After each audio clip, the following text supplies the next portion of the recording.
tumune tumhe bukse sidi ingdare ha nang le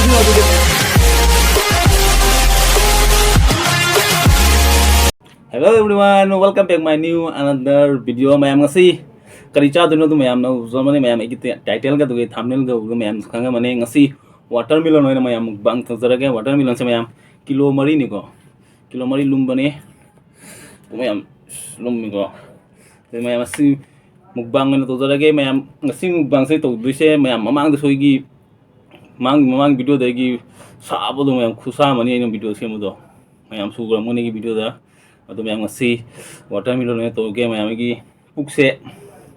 kar marian ma pukse khara ingan ge watermelon charaga atu de mayam gi si request mayam da torakoni ko anima angom na mayam da request rakponi ngasi watermelon chabiru waina atu mayam anima gi request video ne atu mayam anima gi channel pai bani mayam anima gi su nungsibiduna ichan bu mayam na support tobeu atu de mayam ai chaba hojara ge si chaba de ngai ma kaktin ma gi thang su ro mayam saku de pitru piba sa ni các cô già nó dành kìa mẹ em các cô giờ là cái con cái này cực thơ là kìa này ấy chọc từ trong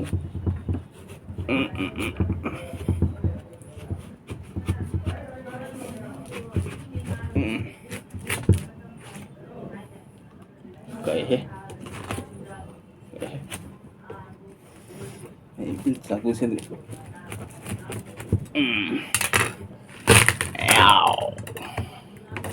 tụi em hảo rồi đi hè sang ngay ya thumbnail ok xin phải đánh soi rồi cái không được pi mà sige na phải xin mà khá thầm nghe tăng what are we out there kilo mari ni miyam sawe Ngmbra yang se sang na kaksira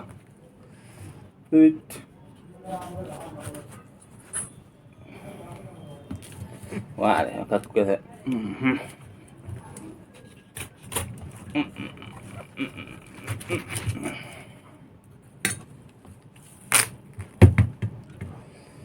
मैं ये खाई दे लगे सीना खाई दे सब कुछ टिकमन गए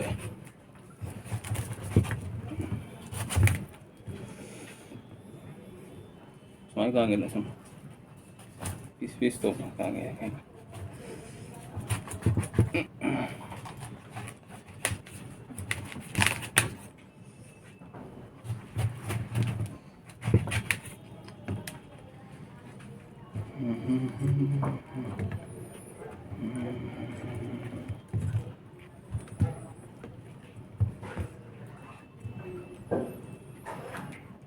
lo mari ne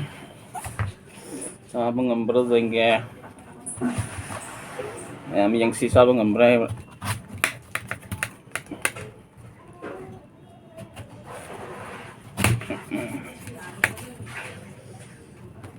si kathagi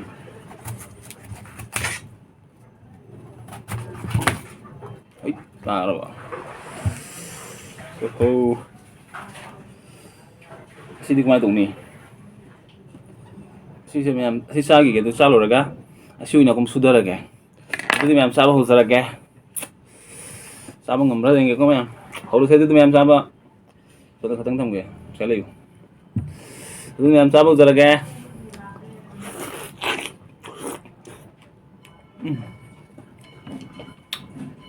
tumune tumhe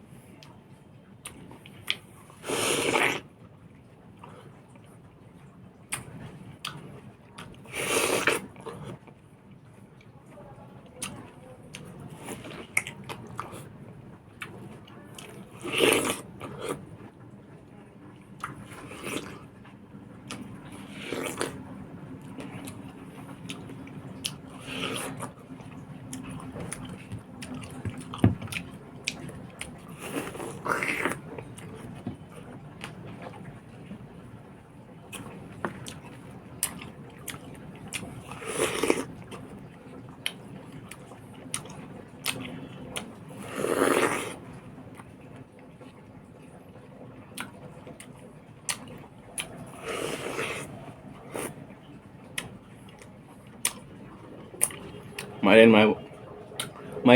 Mairen man bu puk sia sidi ingdare ya kaya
ya ada deh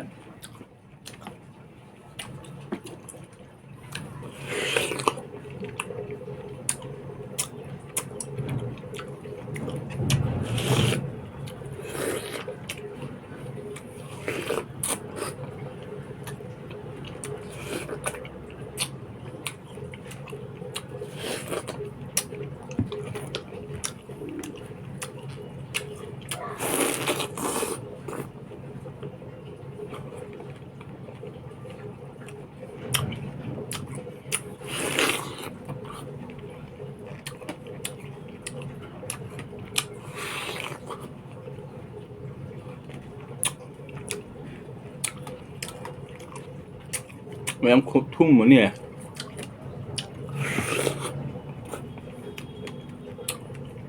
kini no ano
mahina lo nè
Mহি mà ta.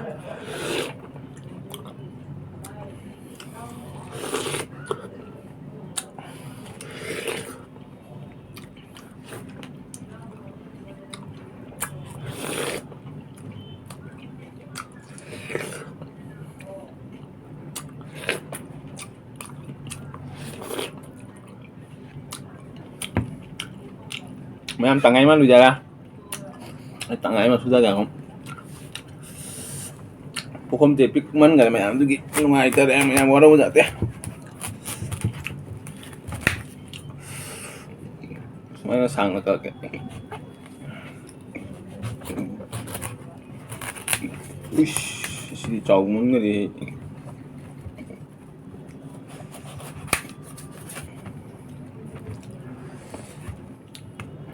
Nông rồi.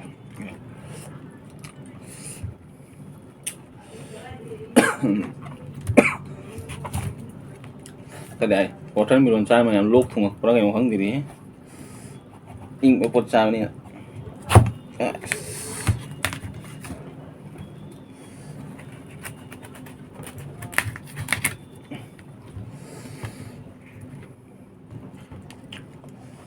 Chăm sao xuống hết tê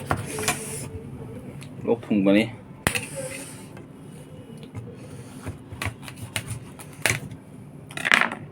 hú ra đây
wow wow này mau đun này cái này lối chặt xong rồi nè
ꯃꯥꯏꯔꯦꯟ ꯃꯥꯏꯕ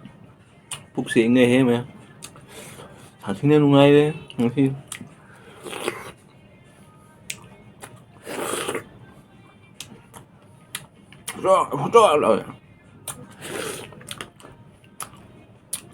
fast tawwi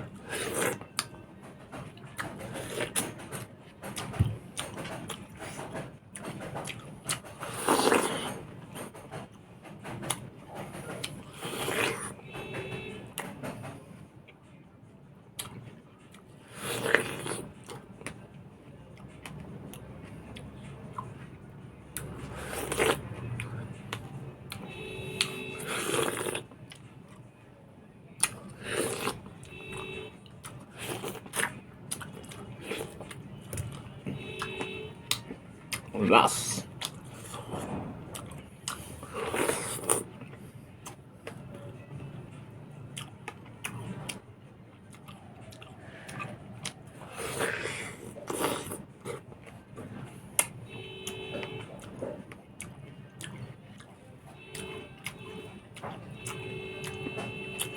hand ꯈꯣꯡ ꯍꯥꯝꯕꯗ ꯃꯌꯥꯝ ꯐꯖꯗꯣꯔꯤ ꯃꯔꯨꯁꯤꯡꯁꯦ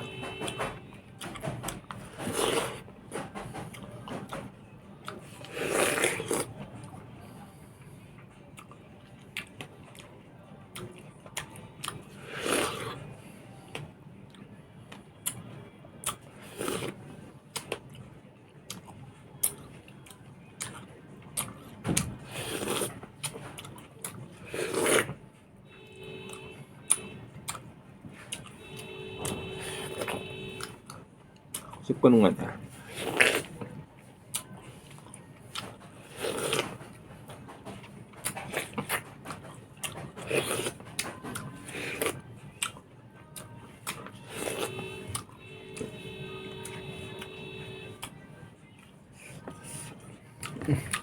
mềm sao rồi ha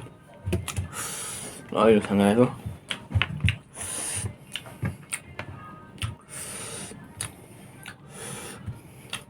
kilo mari finish to đó mềm wow mình mềm thùng thùng mẹ ảo đấy mềm ai bông ra cái picker mềm tôi làm được mềm pot sẽ giảm chân bông đấy là tôi để pun là cả pot cho thầm ra pot không là picker na adugi mềm anh đi là cực thôi tôi mềm sao solo yang mềm video sini nengari mayam na like comment share tolong madugano we channel channel subscribe to mayam bell icon tang nambil mayam next video mayam na notification bangoy tamo tadu mayam nasi goy na mayam kaina next video na mayam kom khana say adu ding si goy na mayam bye bye